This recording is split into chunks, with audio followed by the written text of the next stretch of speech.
That's our ring. Time for Lum and Abner, brought to you by the makers of Alka-Seltzer.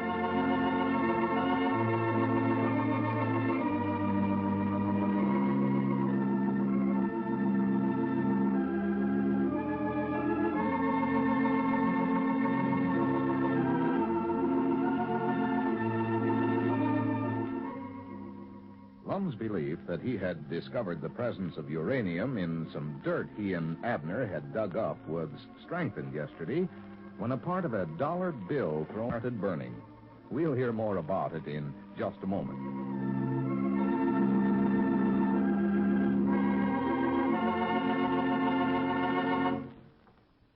Friends, the way you eat at every meal has a lot to do with the way you feel.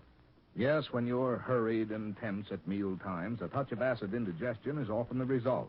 Now, Alka-Seltzer offers the kind of prompt, comforting relief for a touch of acid indigestion that's hard to beat. You see, Alka-Seltzer can help you feel better in two ways. First, it can help settle that upset feeling in your stomach. And second, it can help reduce excess gastric acidity. That's why you hear it said so often, when you have a touch of acid indigestion, be wise. Alkalize with Alka-Seltzer. Remember, the way you eat at every meal has a lot to do with the way you feel. But if hurry and worry does lead to a touch of acid indigestion, be wise. Alkalize with Alka-Seltzer. Get Alka-Seltzer from your druggist by the package or by the glass at the soda fountain. And now let's see what's going on down in Pine Ridge. As we look in on the little community today, it is late in the evening, and we find Lum and Abner back in the feed room of the Jot 'em Down store carrying on their uranium research. Listen. Yeah, wait a minute, Lum. What's that stuff you're putting in there now? Just a few drafts of some junk I got here. Oh, I don't want to get too much of that. Well, Lum, just what are we doing all this silly stuff for anyway? Back here in the feed room late of a night cooking dirt. Cooking dirt? Yeah, that stuff won't be fit to eat no matter how long you boil it, I'll tell you that. Well, that ain't the idea. Dirt sandwich, that don't even sound good. We know there's uranium atoms in this dirt, but we ain't been able to separate them out of it, so we can split them up. Well, now, how do you know that there's that uranium atoms in there? I ain't saw none of them. Well, I ain't neither, but that one night we seen something glowing in some of this dirt. And yesterday, when Cedric throwed that $50 bill into some of that same dirt, it caught afire. Done that. Yeah, that's right. That was peculiar. Reckon what done that? Well, I just told you. Uranium atoms. That's the thing they built them bombs out of, them atomic bombs. Oh, my goodness. That's what them things do. So we know they must be in there, and the only way I can see to split them up is just keep piling batches of dirt here. Well, how do you figure boiling them will split them? Well, you saw what happens to peas or beans when you put them in hot water. Split right in two. Yeah, that's right. Reckon we ought to put a piece of salt pork in there? Well, we ain't going to eat them, Abner. We should get that idea out of your head. If you're hungry, go up there and open a can of sardines. No, I just thought if we was cooking them, I'd love salt pork in with something like that. No. Give a little seasoning to it. Bound them to separate them. I figure the same thing will happen to the atoms. Save us all the trouble of smashing them with the hammer. Yeah, well, I'm for anything that'll save us trouble. What did you say that junk is that you're putting in there? Oh, I forget exactly what it is. The oldest Bates boy mixed it up for me. Bates boy? Yeah. Gomer, you mean? Yeah, you know, he's got all of them chemical sets over there, always mixing up some kind of junk. Oh, yeah. Seems to know right smart about it, though. Oh, he works at that all the time, yeah. Anyways, I asked him to mix me up the most powerful thing he could, and this is what he brung me. Oh, yeah. I don't know what he called it. Yeah. Give it some fancy name, glytroglycerine or nitroglycerine or something like that.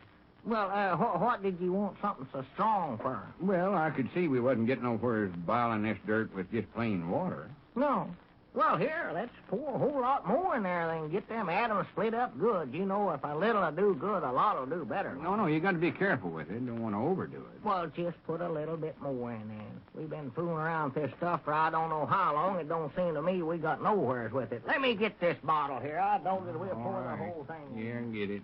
Yeah, here it is. Here, well, don't throw it. Don't throw it, oh, crazy. Come on, I'll throw Don't throw that there. nitroglycerine or whatever it is. Here we come, right on the outside corner. Might drop it, Abner, and break the bottle and get glass all over the floor. Well, You won't break. Catch it now. Here you go. Here's a All right. high shot. Grace, I got it. That's a good kid. Here, toss it back. Let's play some more. I got to put it in here. Huh? We can play some other time. No, now go ahead then. Put some more in there. No, don't forget, scientific research takes a long time. You got to have patience to be a scientific. Rome weren't built in a day, you know. Well, no, but all we did so far is just dig up a lot of dirt and put it in them stew kettles. Huh? Huh? Yeah, huh? What did you just say? I said you got to have patience to be a scientific. No, I mean they're about building something. Oh, I said Rome weren't built in a day. Yeah, that ought to be enough glycerine. Well, when did you hear that, Mom? Oh, I don't know. Years ago. Everybody knows that. That's cute. Yeah, I hadn't heard nothing about it.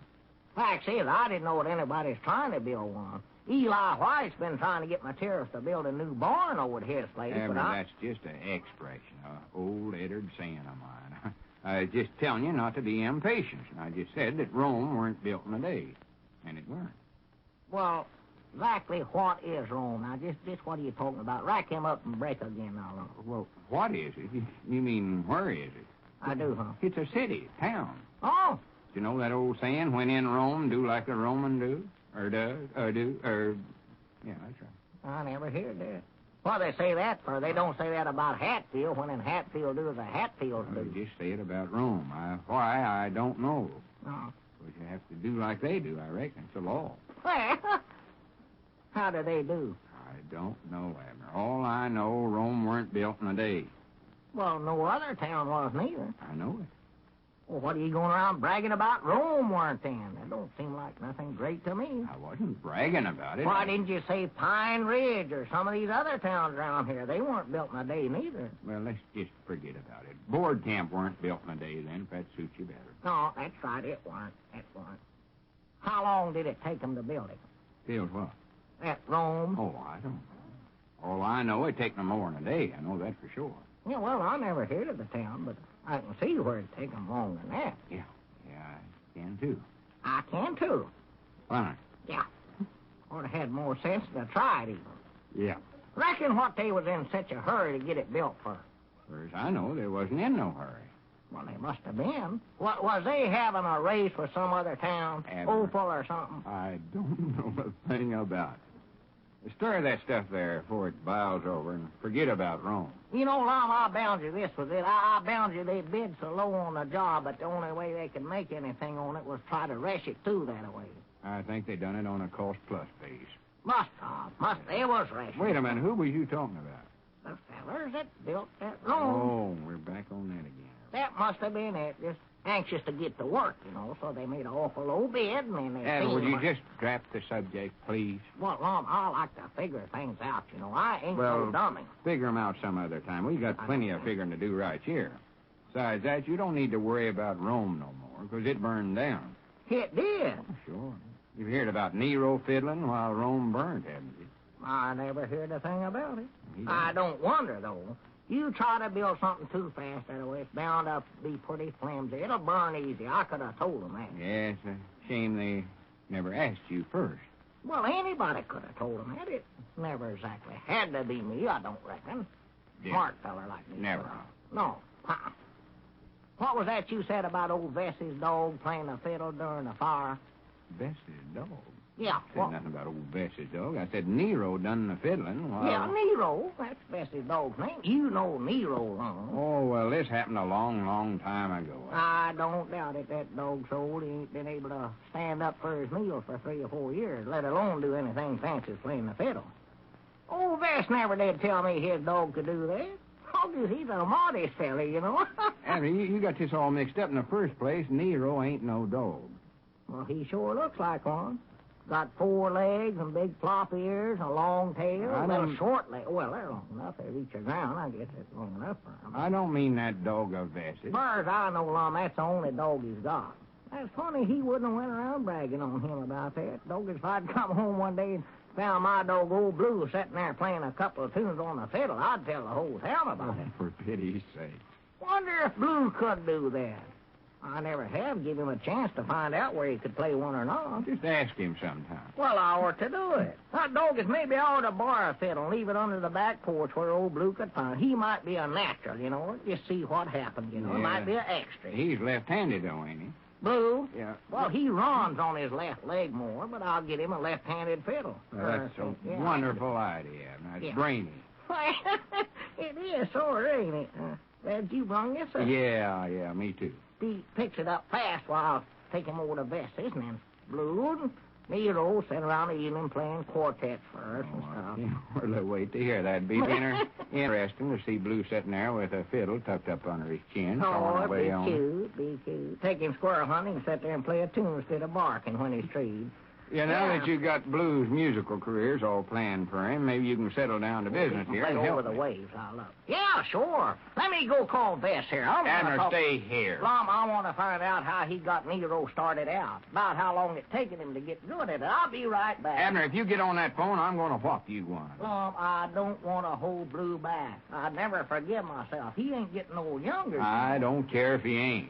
Well, you know that old saying of yours, you can't learn an old dog new tricks. I've heard you say that 100 times. Well, I'm sorry I ever said it. Well, I ain't. Now, get to work here, Abner, or we never will find no uranium atom. Well, to be honest, I don't care if we don't. I believe I can make more money being old Blue's manager.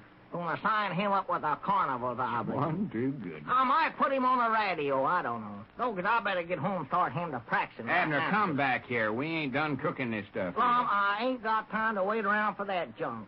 Ain't nothing ever gonna happen with that stuff, no way. Well, maybe not right away, but we've got to keep... Granny's, wait a minute. Looky there, Abner. Looks like something's beginning to happen. Huh? Looky there. That don't mean a thing. Oh, my goodness. Stand back, Abner. Look out. Look out.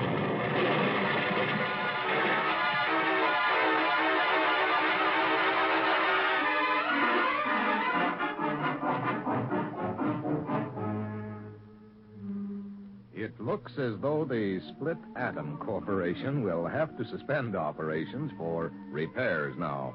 And I'm afraid that goes for our two old scientists, too. You know, folks, if everything seemed to go wrong today and little things made you irritable, maybe you didn't sleep well last night.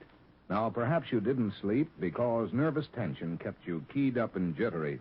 Well, when nervous tension ruins your restful nights and spoils your days, try Miles Nervine. It has been making good for over 60 years. And that's why we say, try Miles Nervine for a good sleep tonight and a better day tomorrow. Miles Nervine has helped bring restful nights and tension-free days to thousands.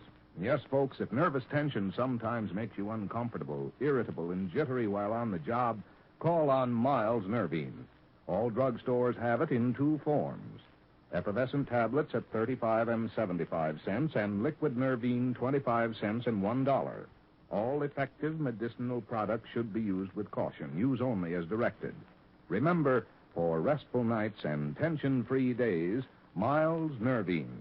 Yes, to sleep well, relax well, remember to try Miles Nervine. It's Nervine, Nervine, Miles Nervine.